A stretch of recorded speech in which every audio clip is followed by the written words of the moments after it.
kwento. Kita mo, kita. Kakakwento mo lang. Ewan?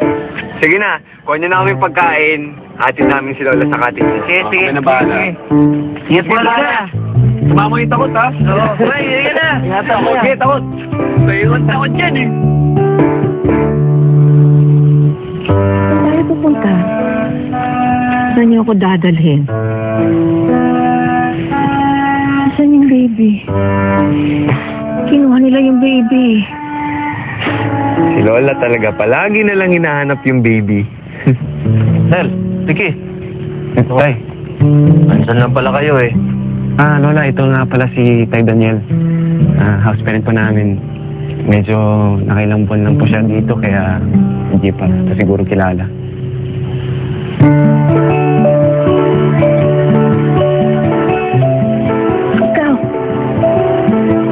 Ikaw!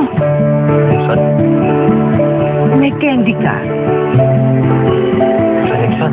Huwag kang lalapit! Huwag kang lalapit! Nawawala ang baby. Ikaw ang dahilan kung bakit nawawala ang baby.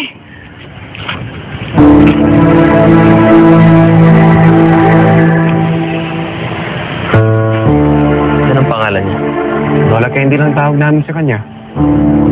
Lola Candy. Palagi po kasi humingi ni Candy eh. Sige na, kumuha na kayo pagkain. Ano? Sige po tayo.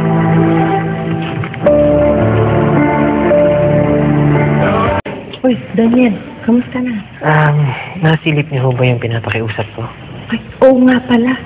Ayon sa record, Concepcion Orlina yung tunay na pangalan niya. Dinala siya dito noong July 1992 pagkatapos ng maaksidente siya. Saan ho siya nakatira? Tagabalik-balik daw. Siya nga si Manang Sol ng kapitbahay ko. Kilala mo siya? Oo. Baka naman ho, pwede ko siyang kausapin. May tatanong lang ako. Naku, mahirap mo na siyang kausapin. Kasi nagkasakit si Lola ng Alzheimer's. Kaya minsan, mahirap na siyang maintindihan. May candy ka? May candy kayo?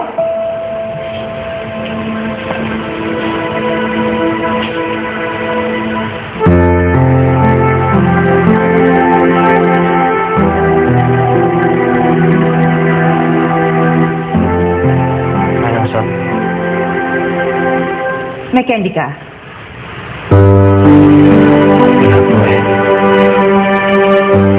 Gusto ko ng candy eh.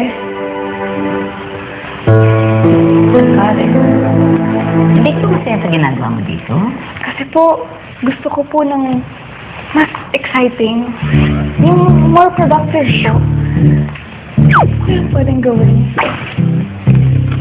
Yung mga ibang volunteers, tumutulong silang magtanim. Tanim po? Kasi may vegetable patch yung mga bata dito. Talaga po. At yung cook nga ng Boys Town, kumukuha na ng gulay dun sa kanila. Yung mga bulaklak. Gusto ko po yung gawin. How exciting. Oh, sige. Sige po. Hayaan ka na mag-assist sa'yo, ha? Ay!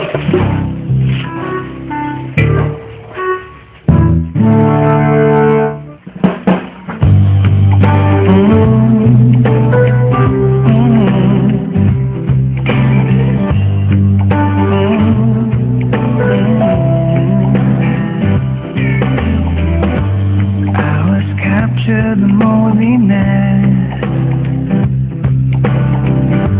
carried away with every word you said. It's a mystery how you got to me. I fell in the smell of your charms.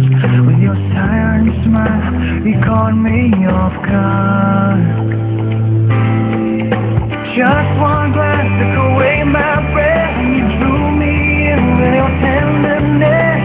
Captivate my soul, I'm raptured. You knocked me out, you locked me up, stole my heart like a thief at love. Keep me here in your happy ever after. I'm captured.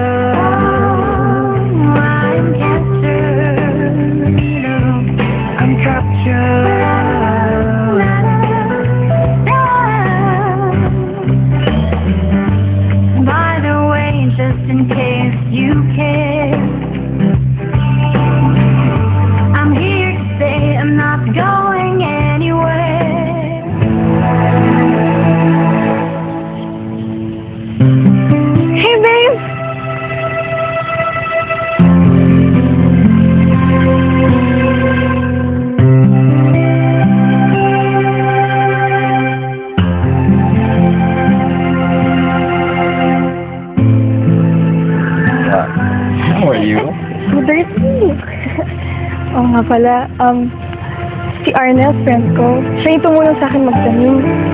Arnel, boyfriend ko, si Arkin.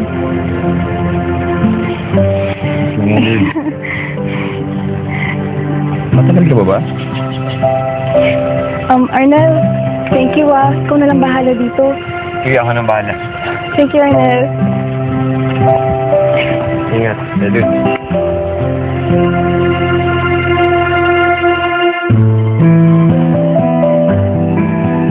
Sabi mo na suportado ng kumpanya ng Boys Town? Yeah. I believe in the voice of Boys Town. Pero sa narinig ko sa iba naming sponsors, parang wala daw pinatutunguhan yung pera na ibibigay namin sa kanila. Kung gano'n ang level of competence ng Boys Town, might as well give it to other institutions na more deserving, di ba? Pero diba sinabi mo na may potential yung isang swimmer? Sa bagay, unfair naman kung ang basihan ko ay hearsay, no? Maybe I should go there and see for myself. And from there, I can decide. Pag tinalo natin ang team ni Mr. Santillan, mananatili siyang sponsor ng Boys Town. Kaya Daniel, piliin mo na yung 3 best swimmers, ha? I-train mo mabuti. Dahil kailangan handa silang humarap sa mga bata ni Mr. Santillan. Yes, sir.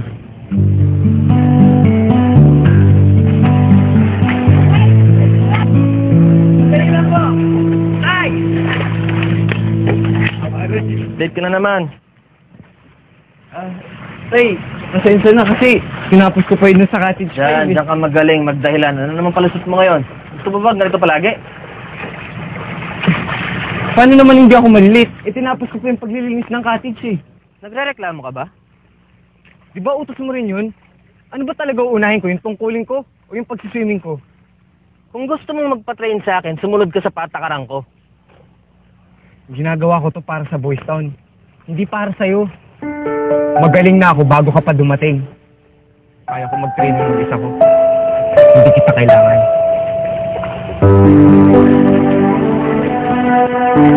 Nakakabad trip na kasi. Kung magsalita ka naman kung sino, papatunayan ko sa kanya na kahit wala siya, kaya ko. Di bali pang. Tulungan ka namin. Oo, sama-sama tayo. Tama. Huwag dyan na! Dyan na! Uy, nag-aapa! Uy! Fire! Stop!